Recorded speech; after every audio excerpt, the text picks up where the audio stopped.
Excellent. All right. Hello, everyone, and welcome to another PNP Live. My name is Bashan. I am part of the event staff of Politics and Prose.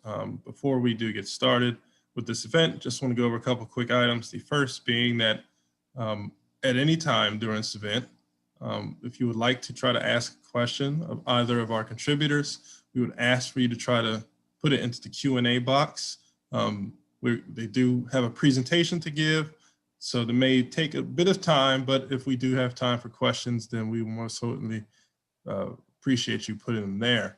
The other thing is, this is a little different from our normal events, as in we don't have a book to essentially offer in the chat section for this one. However, we will be giving out a follow-up list of books that was given to us by our panelists, which is highly recommended for you to read if you are so interested. That said, I would like to welcome everyone to a PNP Live featuring the Antiracist Table. The Antiracist Table is comprised of activists and supporters of people in their quest to be the change makers we need to create a just world for our collective future.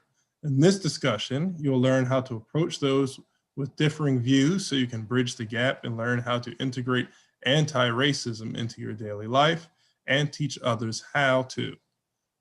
First, we have with us Kirsten Ivey-Colson. She is an attorney and a student of nonviolent communication, right speech, conflict resolution, and meditation. Her undergraduate degree is in African American Studies and English. And in addition to her JD, she also holds an LLM in alternative dispute resolution. She is joined today by Ms. Lynn Turner. Ms. Turner is an educator who is passionate about teaching young children and supporting families, work that she has done for over 10 years. In addition to her undergraduate degree in fine arts, she has an MAT in early childhood education. Without any further ado, Lynn Turner and Ms. Colson. Welcome, and thank you all for joining us on this Monday night before Thanksgiving. Thank you to Politics and Prose and the GW Student Center for sponsoring and hosting us with this event. I am Kirsten, and together with Lynn, she's actually my sister, we created the Antiracist Table, which is a multidimensional platform that focuses on helping people bring anti-racism into life as a daily practice. The Antiracist Table is a community space for self-education, healing, and growth, and it's dedicated to helping us create an anti-racist America through our individual and collective healing and liberation. We understand that anti-Blackness is at the core of racism, discrimination, and racial inequity. To grapple with these issues takes education, sitting with discomfort, making peace with discomfort. We invite people into this work with our free 30-day challenge. With that challenge, we provide an engaging, curated program as a path to awareness and systemic change. Participants immerse themselves in readings, videos, podcasts, art, music, meditation, reflection, journaling, nonviolent communication, and other disciplines.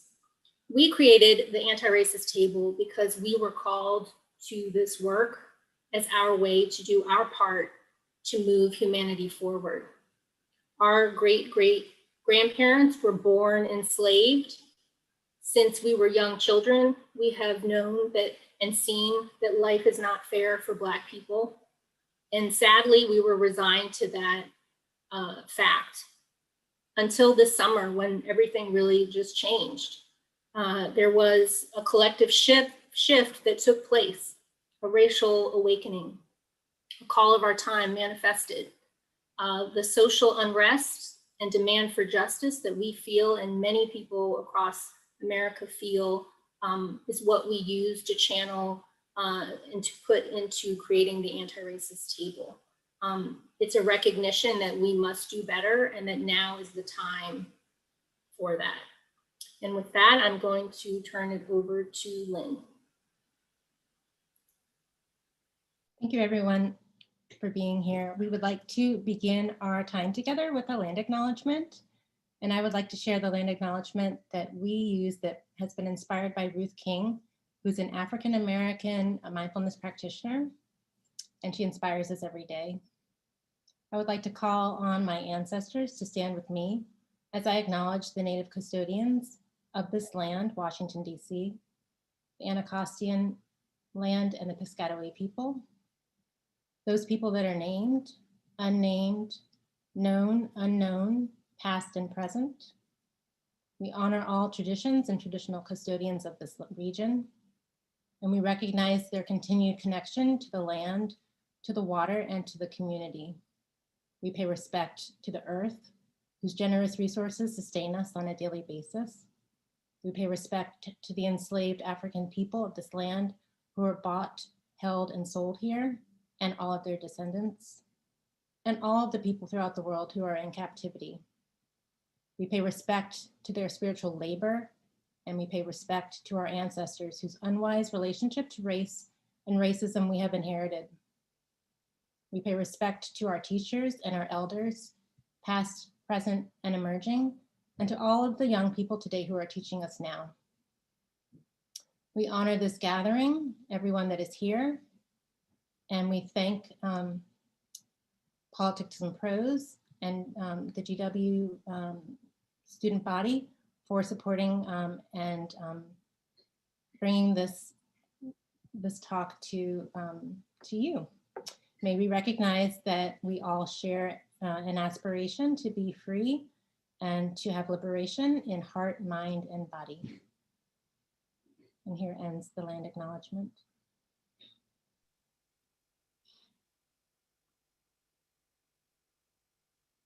Now, today, our conversation tonight will center around how you can employ. Oh, Lynn, I'm sorry, you don't have the presentation up.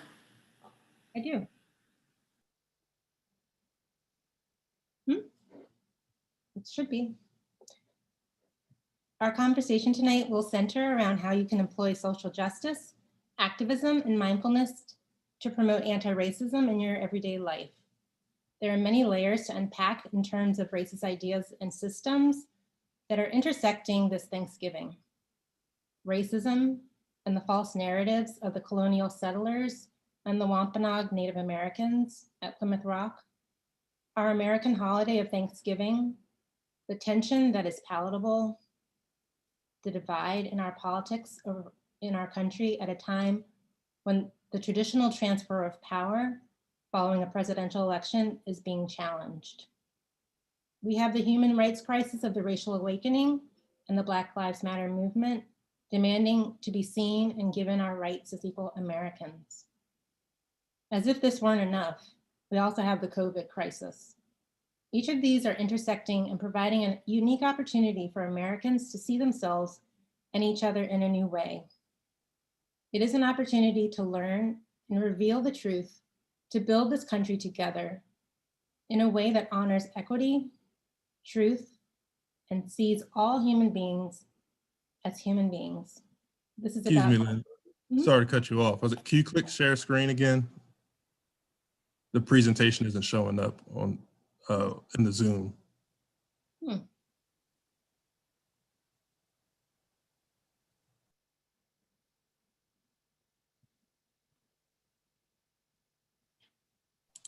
Thank you very much. We got it now. Working now? Okay, good. Yes. Okay, so this is an opportunity to learn and reveal the truth, to rebuild our country together in a way that honors equity, truth, and seeing all of us as human beings. It's about our humanity, and this is the call of our time. We are, as Dr. Martin Luther King Jr. said almost 60 years ago, we are caught in an inescapable network of mutuality, tied in a single garment of destiny. Whatever affects one directly affects all indirectly. Now is the time for us to lead from the heart, to choose love and healing over fear, division, and oppression. We are making history right now, and we are living in a moment that is calling for us to create life in a new way. We are actually at a boiling point. We're at a threshold, and it demands that America becomes anti-racist. Anti-racism work begins by honoring the history and narratives of oppressed people and cultures, and learning these true histories is the first step. So tonight we will dive into what it looks like to see through an anti-racist lens in our celebration of Thanksgiving. So let's look at the narrative that so many Americans know and believe. Thanksgiving is an American holiday that has created a rosy narrative of the colonization of the United States with a friendly feast between the Wampanoags, Native Americans, and the settler pilgrims. In this image by J.L.G. Ferris, we see the breaking of bread together peacefully and joyfully, the celebration of the first harvest in 1621. Today, Thanksgiving is celebrated, centered around football, with teams who have Redskins and Indians as mascots. It's centered around family reunions with roasted turkey and stuffing and pumpkin pie. We eat and drink to the point of gluttony in our collective and comfortable amnesia. And children across America dress up in Native American and pilgrim outfits for school pageants while learning this myth. The work of the Antiracist Table is to dispel America's myths and misconceptions. This takes one of our core principles, which is courage.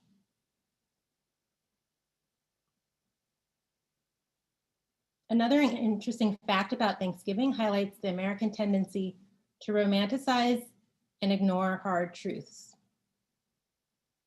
In 1863, President Abraham Lincoln issued a proclamation of Thanksgiving. You can see it here. A national day of Thanksgiving as a way to unify a divided United States in the midst of the Civil War. As a way to remind the battling North and South that they were a single people. It was a way to give the nation words of healing. The story of Thanksgiving during our lifetime has also allowed America to ignore the truth of Native American genocide, African American slavery, and the battle over the right to continue enslaving human beings.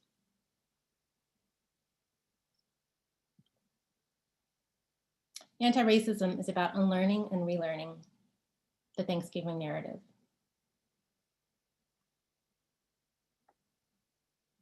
So to see the truth, we need to know that on November 26th, Thanksgiving Day, it's actually also the National Day of Mourning, which is an annual protest that was organized since 1970 by the Native Americans of New England. And we're gonna take a look at a short video now. I'm gonna see if I can get this to work. So bear with me.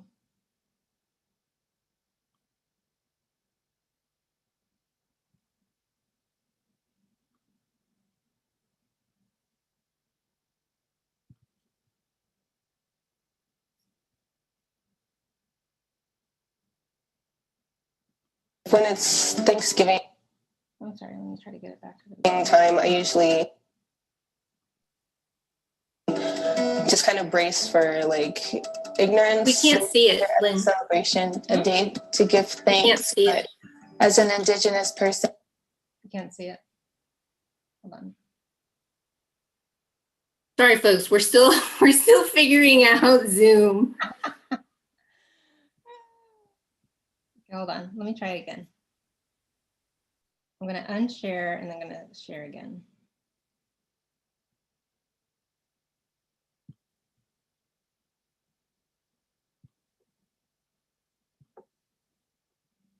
Okay, hopefully, can you see it?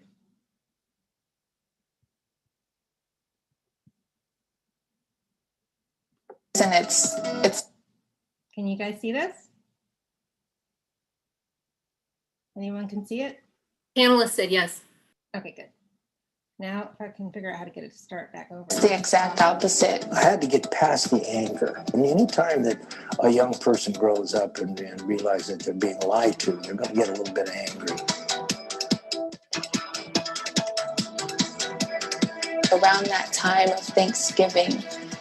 That's when the Mashpee Wampanoag tribe were in contact with the Europeans. They're sick, they're hungry, they're starving, and so the tribe had decided to nurture them. We all know historically, after the act of kindness, what really went down. They did more than take advantage. They killed the women, they killed the children, they killed the men. And so that's why it's not a day of thanks. It's a day of mourning. When it's Thanksgiving time, I usually just kind of brace for like ignorance. They think of it as a celebration, a day to give thanks, but as an Indigenous person, it's the exact opposite.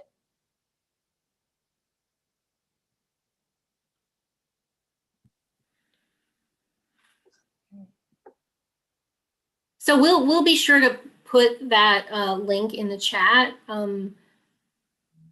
Politics and Prose is going to send out something afterwards with any of the links that we use, so we'll be sure to include it. So I think everybody got it. They just didn't see the picture, but they heard the audio. Lynn. Oh, okay. Not everybody saw the video. Okay. Yeah. Let me. I'll send you. Do you have the link? Do you need me to put it in there now? Hold on. Lynn. Okay. So I'm going to keep going. So we can see that Thanksgiving is steeped in white supremacy culture and amnesia. And to be anti-racist requires critical thinking. It demands curiosity, questioning why things are the way that they are, questioning what you think that you know and what you know that you don't know. This foundation is something that you will bring all the interactions that you have with other people. And your job is to invite people to join you with this anti-racism work. So tonight we're going to give you a chance to start using your critical thinking as you ponder these questions.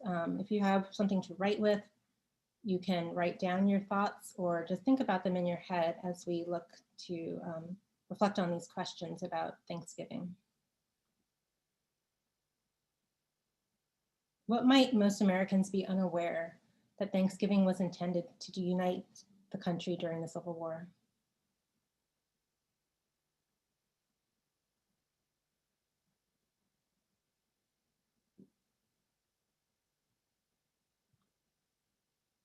Why might most Americans know a fictionalized story?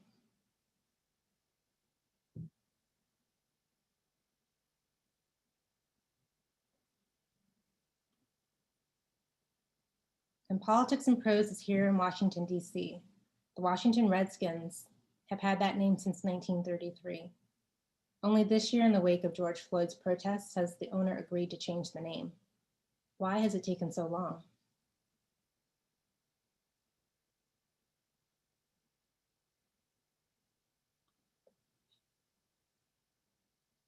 So bringing anti-racism knowledge into action, these are things that you can do to bring healing and equity this Thanksgiving. Acknowledge the land that you are occupying. If you go to the nativeland.ca website, or they also have a mobile app, we're going to drop that link into the chat for you. Find out whose indigenous land you're living on and find out about the tribes and the nations and where they are today. Thinking about your lineage and your connection to your family history is really important. So this Thanksgiving, take time to speak with your elders and learn what you can learn about what your narrative is. What is your history? What's your relationship to whiteness, colonization, and white supremacy?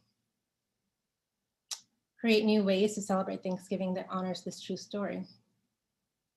We're all about creation. And support Native Americans.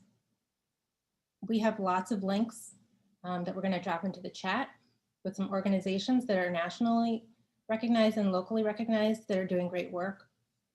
So this is an opportunity to really support Native Americans.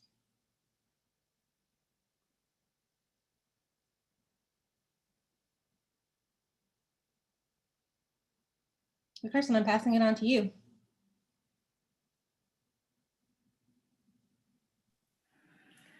All right, thank you. So first off, if you're here tonight, it's probably because you may have already had a difficult conversation about race, racism, and politics, perhaps during a family holiday gathering, or maybe you're just nervous thinking about what's coming. So before we get into that, we have some tips for you and we have some suggestions about how to navigate those scenarios. We want to talk about some of the inherent barriers to connection. And the ones we're going to talk about tonight are white fragility, identity politics, in-group bias, and the mega identity.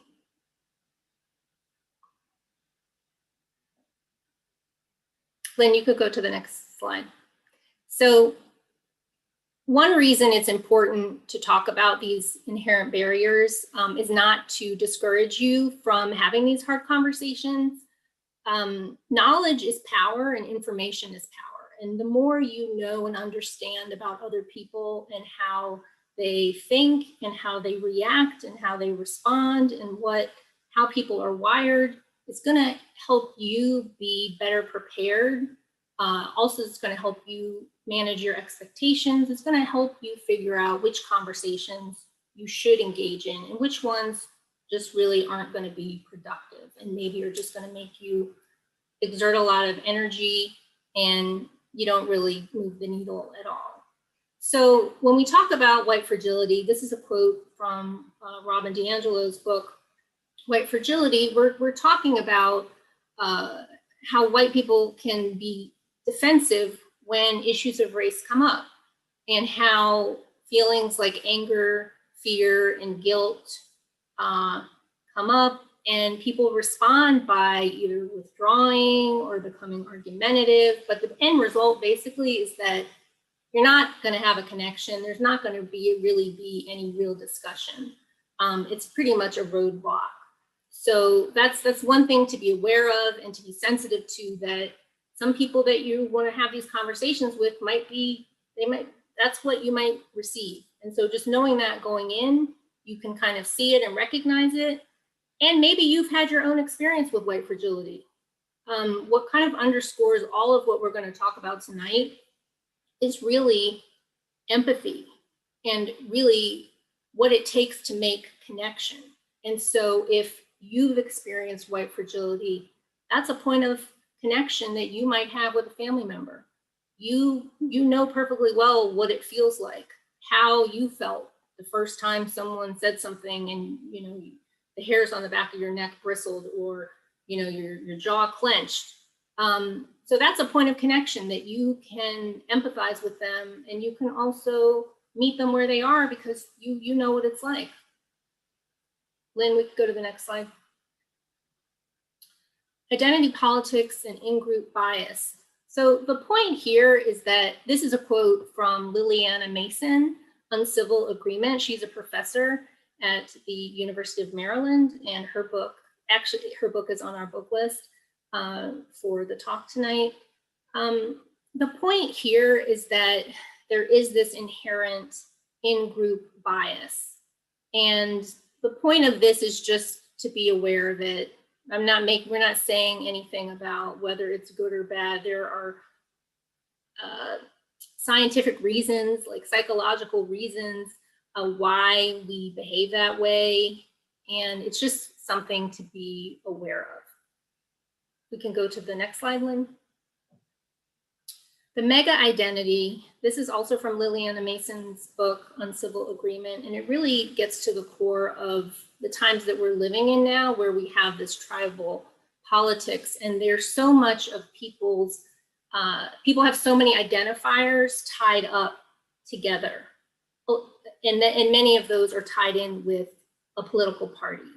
And some of the research that Professor Mason talks about in her book is highlighting that when one of those identifiers is threatened, it threatens all of the other identifiers.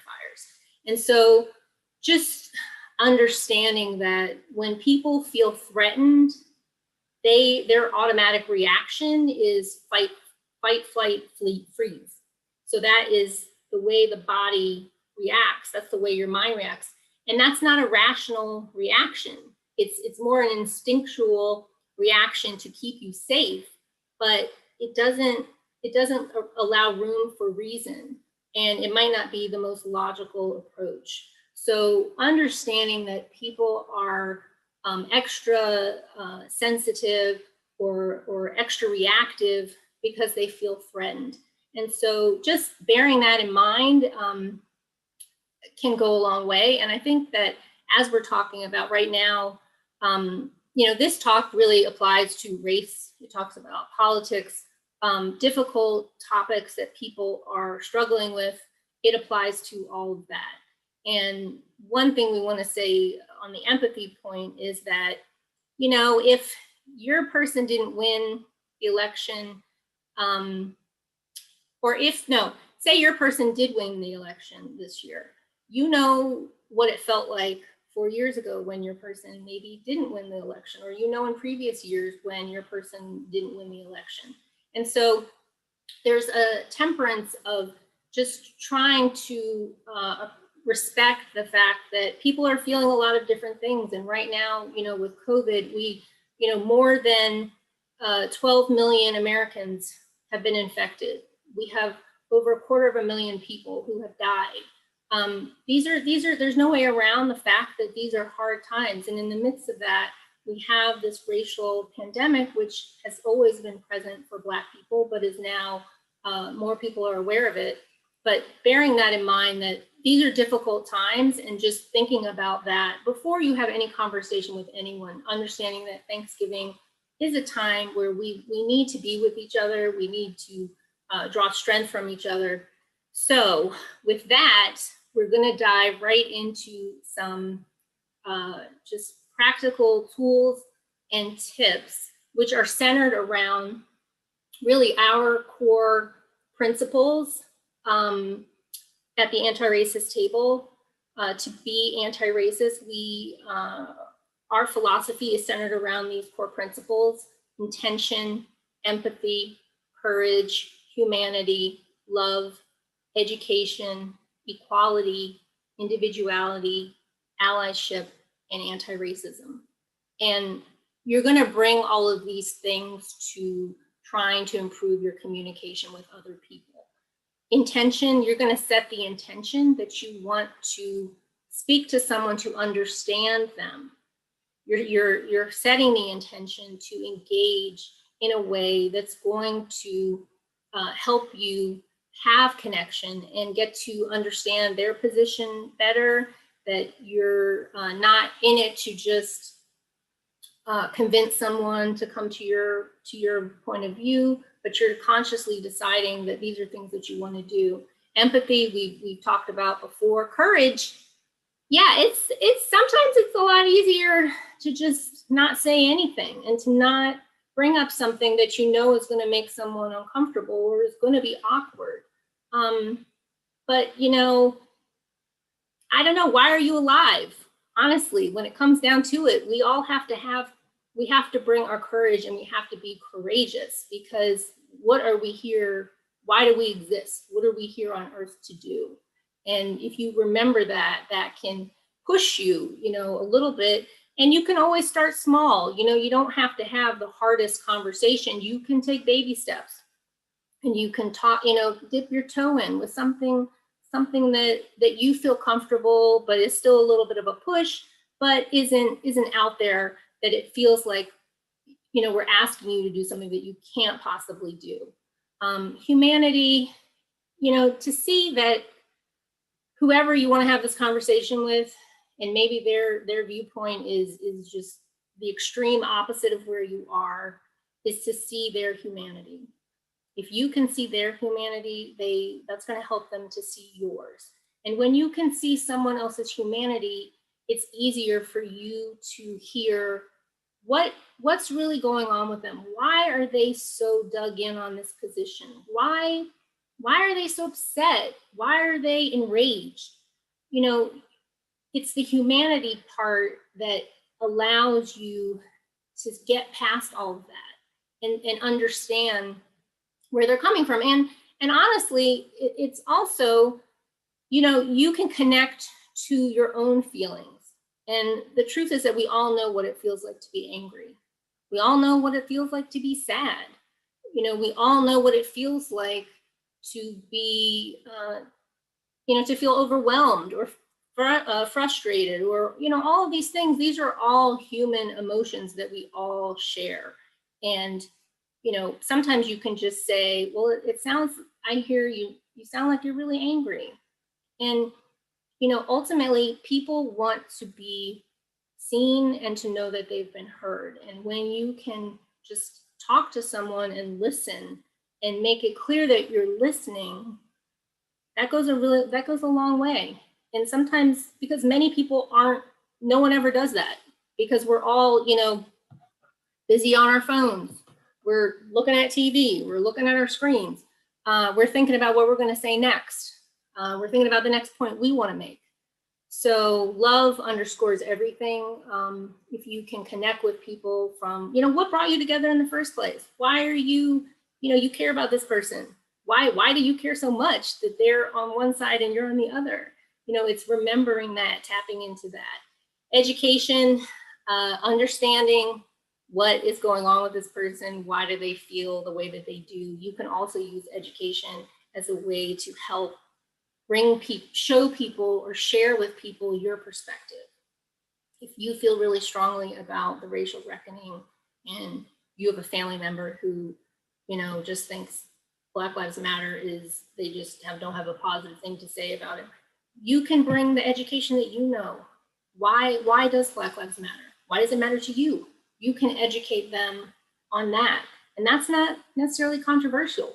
There are resources in our book list that you can use. You can certainly check out our 30-day, our free challenge as a way to help do that.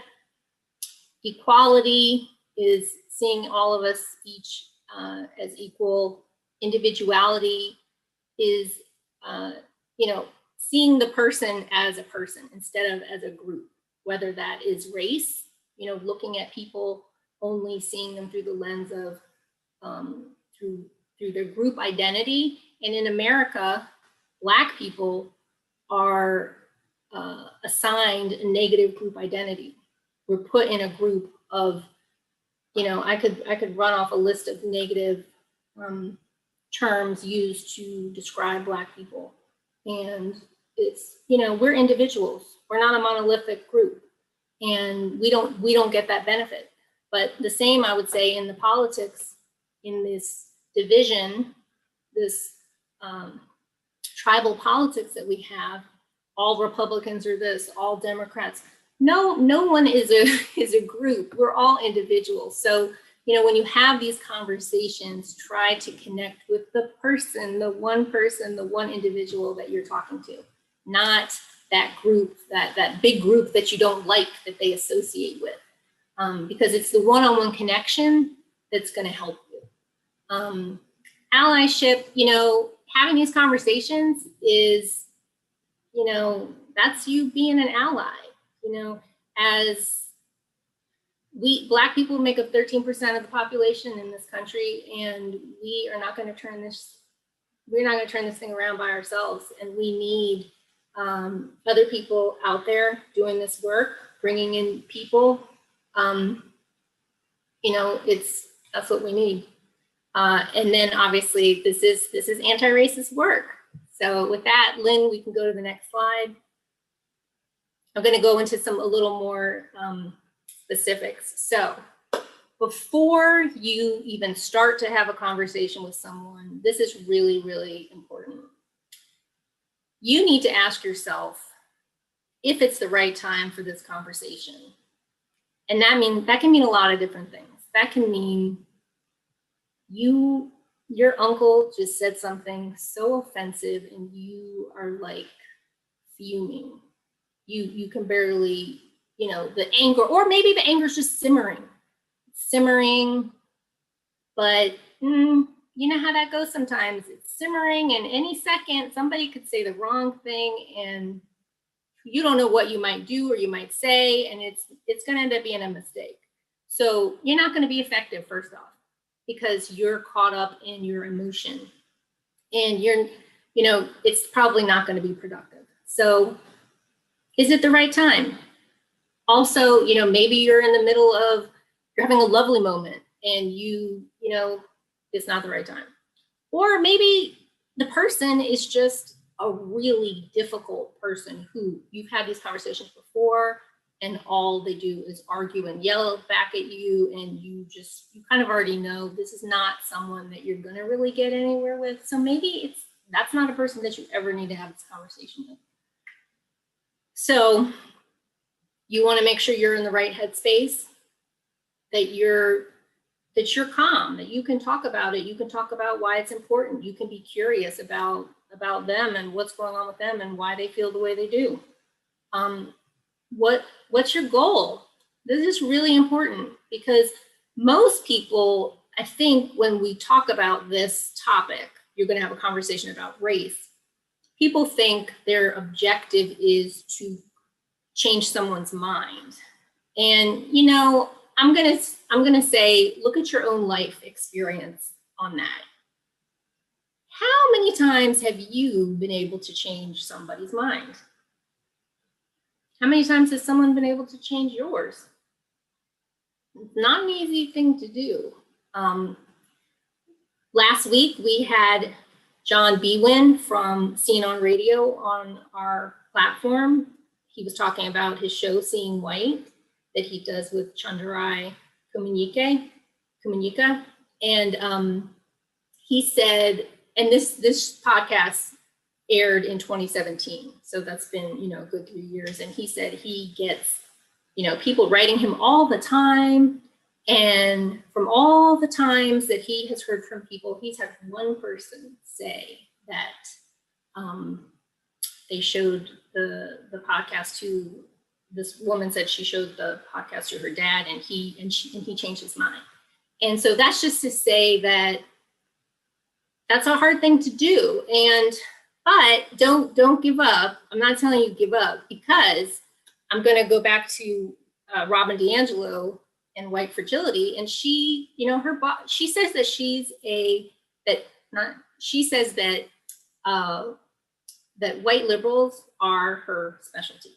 So I'm just going to say that there are a lot of white liberals who think they're not racist and don't see where they're part of the problem. So you don't have to absolutely pick someone whose mind you really need to change. It's people who think that they're on the right side and they're doing the right thing, but they really don't understand the whole picture, and they're not entirely on board with all of this. You can start with them. All right, Lynn, we can go to the next one. So if it's the right time, you're in the right mindset, and you know that your goal is not to change someone's mind, here are some other helpful steps. Use mindfulness. We are huge proponents of mindfulness. It will help you when you feel triggered, and you feel agitated, and you feel upset, and you feel angry, and someone says something and you just want to punch them. You take a deep breath. If you don't practice meditation, you can just take a breath. You can feel your feet on the floor. You can feel your hands on your knees. You just be present in your body. You can just feel your body. It sounds weird. I know it sounds stupid, but it's like we walk around all day and we don't even notice our body is there. But it's really paying attention to the fact that, oh, I actually have a body and here it is. And so doing that can just ground you, and it can help you be present in the moment, and it'll help you be more focused, and it'll help you calm down. It also gives you your brain time to catch up, because it allows time for your rational brain to kick in so that you can actually, say something that isn't going to make it worse. Bring friendliness and curiosity to the conversation. And I love this friendliness and curiosity, because it really is about you being curious and open. If you come at it like, she's a jerk, she thinks that she thinks that gay people shouldn't have the right to get married. I don't know what her problem is. If you come at it like that, you're not trying to learn. You're not going to be open. And when people approach, I know, if just think about it, if someone approaches you kind of attacking you, how do you respond? You get defensive. That's what's going to happen. So you want to be open, you want to be friendly. And that all goes back to, is this the right time? Because we're not always in the mindset to be friendly and curious. That's just what it is. We're human. And there's nothing wrong with that. So listen to understand, using active listening. Yeah, that means, we're very much in the habit of thinking about what we're going to say next and not even listening to what the person's saying, getting our points down. Or we're like, yeah, we're on our phone, we're not even listening. You have to listen and be curious and act like, you just really want to know. You're listening to understand. That's why you're asking questions. And the other person is going to pick up on that. They're going to know. They're going to notice that. And why are they going to notice that? Because not a lot of people do it. So when someone does it to you, you notice. Listen with compassion. That's all tied up with, humanity and empathy and kindness. If we can't be open, if we can't be compassionate with other people, we're not going to get far with the conversation. And don't interrupt, let them talk. It's rude. And it just shows that, what do you have to say that's so important that you can't just wait until they finish? Try to hear and connect with the person's feelings and needs. Yeah, you're trying to understand why this matters to them so much and why they feel the way that they do. And if you listen for how they're feeling, and you can even say, you sound really sad, or you sound really scared. Because a lot of times scare, masquerades as fear. And people feel scared. Oh, I meant anger. People feel scared, but they act angry. So a lot of times it doesn't always go together, but the way that you would think. But people, act away, all gruff or bristly, but they're really just scared. And so sometimes if you just kind of can be gentle enough to try to dig, suss that out, you'll get to the heart of it. And then they'll start to open up. So it is kind of like an onion, with these layers. And that's really how you have to approach people. So be present, we talked about that, and that really goes in with the mindfulness. Let's see, check your body language. That's a big one, because our body and our tone reveals a lot.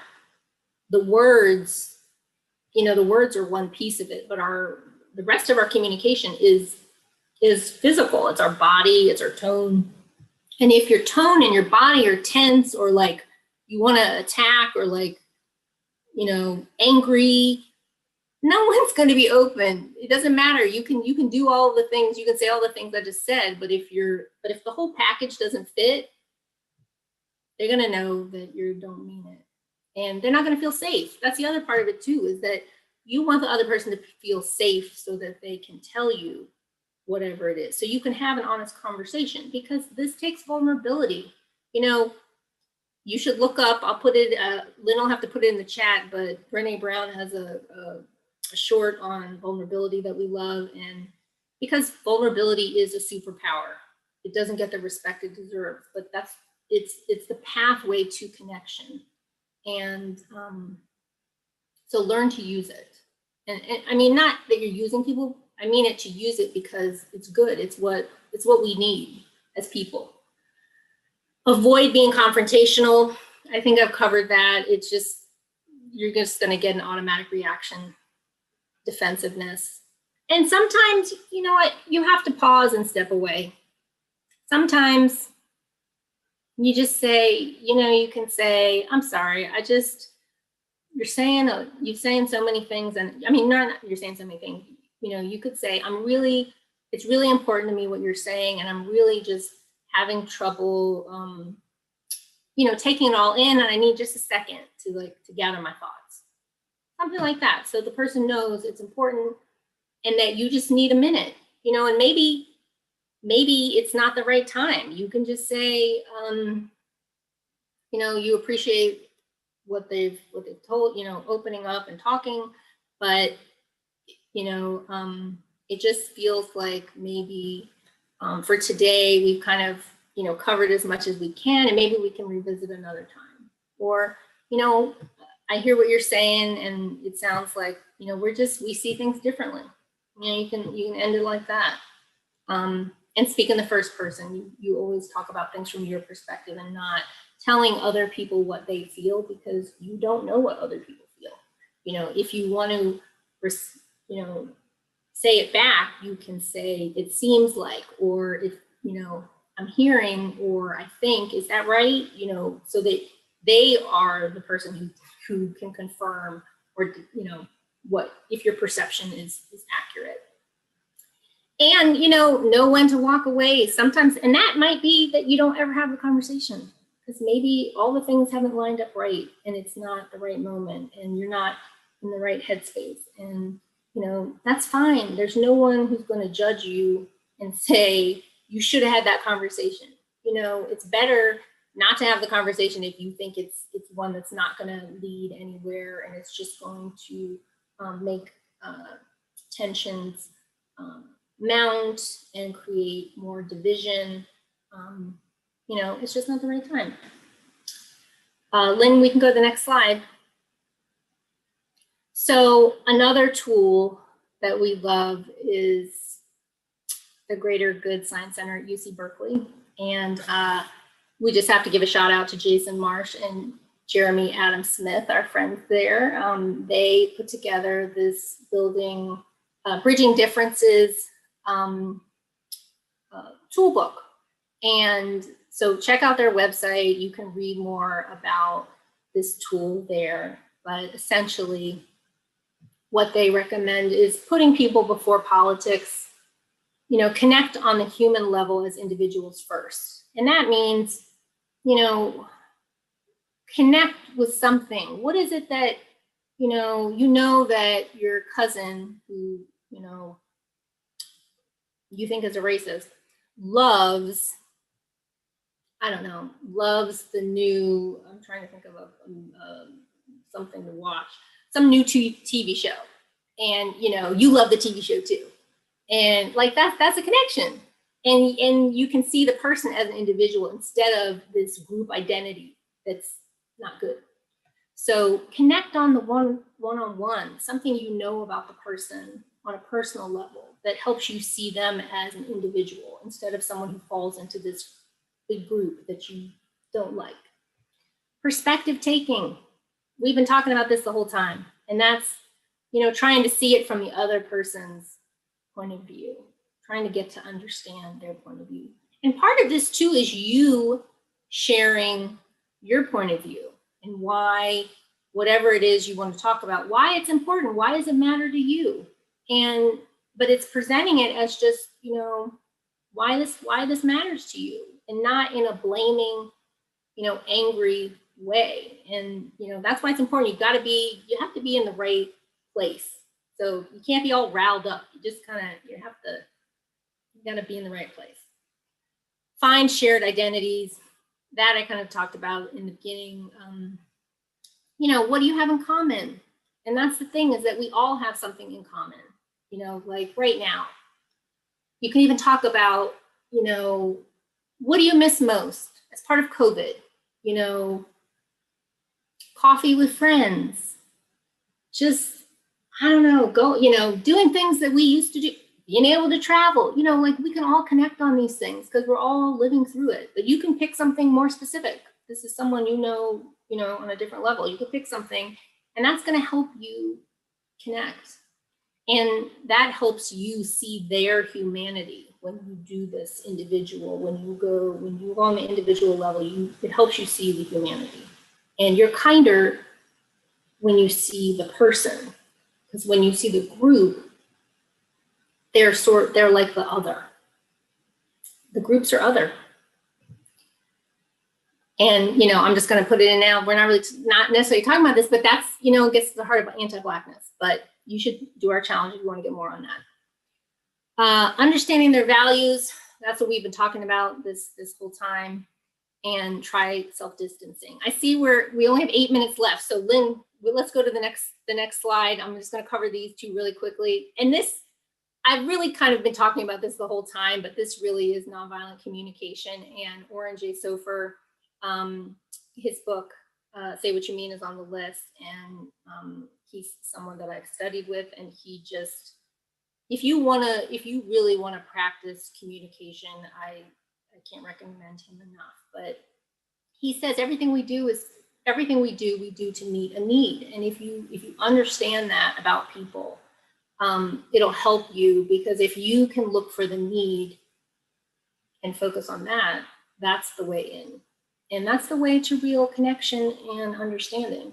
And so with nonviolent communication, you're sticking with observation, and that means the facts, no judgment. The way we talk to people, it's laced with judgment. And when you add judgment and criticism, you automatically are going to get someone who's defensive and someone who feels attacked. But if you just state the facts, then it's more objective. And who can argue? What's there to argue about facts? Feelings and needs. These are the parts of nonviolent communication has sort of its own method. And you start with the observation, you look for the feelings, you look for the needs, and then you make a request for what it is that you want. And so the feelings and needs are a big part of, and that's also just to help you understand where the person is in the conversation, and reflecting it back and recognizing that they're feeling a certain way. And you can kind of, also if you understand what's driving them, it's going to give you more options in how you deal with them and how you might go about trying to bring them into or exposing them into your point of view. We can go to the next slide, Lynn. So why speech, right speech from the Buddhist tradition? Thich Nhat Hanh has The Art of Communication. I don't think that's in the list, but I do think one of his other books is. And the whole point here is that to be thoughtful about what comes out of our mouths, because what we say has the power to hurt people, destroy people, or we can use it to uplift people. We can use it to bring people together. And so within why speech, right speech, they've set forth, and this is from Thich Nhat Hanh, like I mentioned, these core principles of telling the truth, not exaggerating, being consistent, using peaceful language, so not using insulting or violent words, cruel speech, verbal abuse. So those are just, all of those together are things that we can do and dovetail really with what it is to be anti-racist, is that we have to find the humanity in each other. Lynn, can you go to the next slide, please? So a few words for after you've had this conversation. If you're like me, if you're like most people, you'll play it back in your mind and pick out all the things that you messed up, or, all the tools and techniques you didn't use. And yes, I do them too. You can ask Lynn. We had a nice conversation yesterday. But yeah, don't beat yourself up. You're human. You have to get familiar with self-compassion. And the studies show that the more compassionate we are with ourselves, the more compassionate we are with other people. So you did the best you could. Find someone who really gets you and you can connect with. afterwards, and get a little support and comfort and positive socialization. And then when you want to, you can reflect on the conversation so that you can plan for the next one. You can think about what went well, what didn't go well. What are you really proud of? What did you really do or accomplish that you set your mind to? And what do you wish you'd done differently? What did you learn? And what action steps can you come away with that you'll be better prepared for the next time?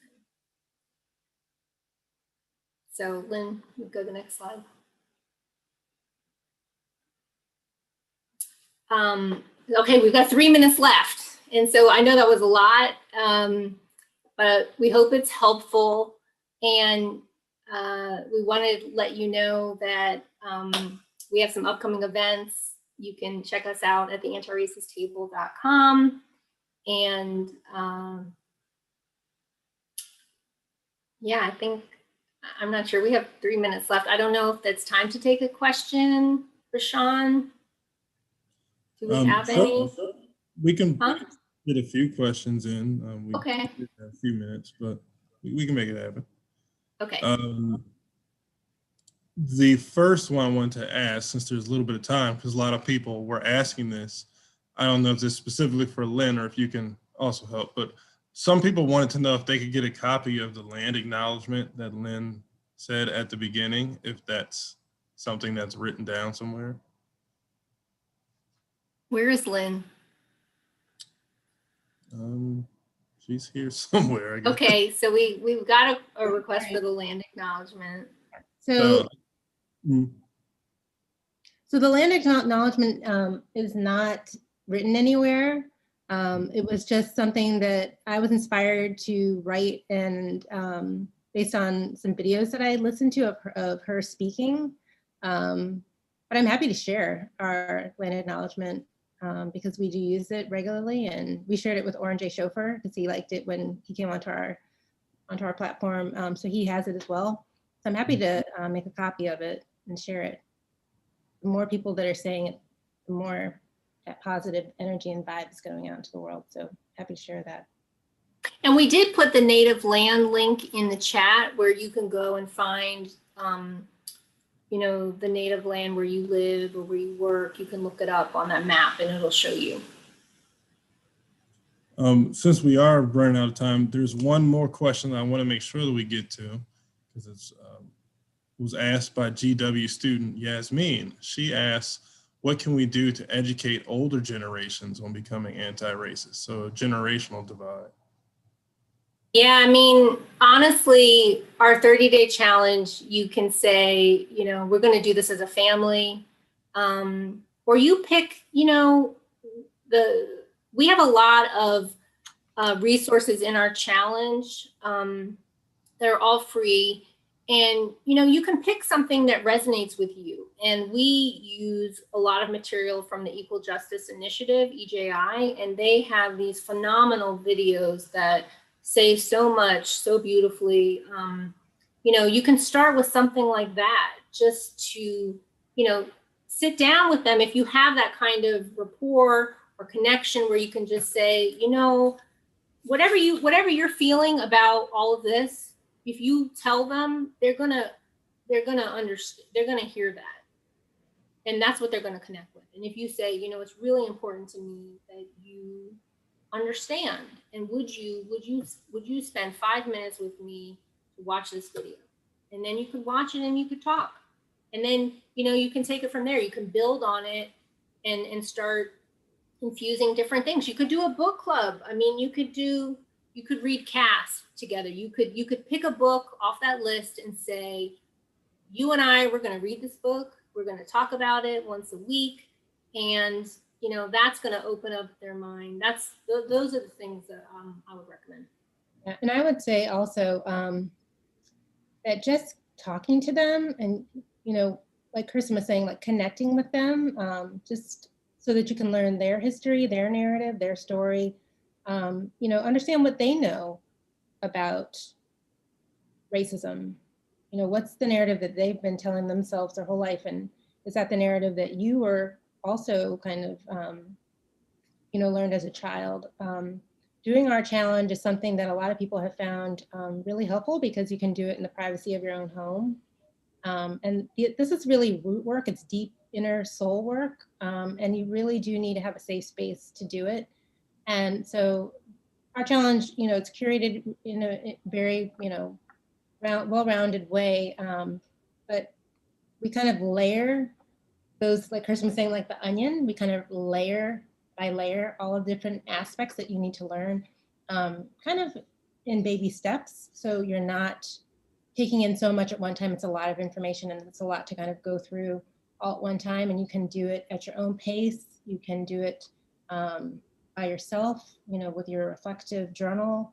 There's a lot of things that you can do just to kind of work on getting to know yourself, getting to know how you feel about race and racism, and also just dismantling some of the thoughts that you have had all your life.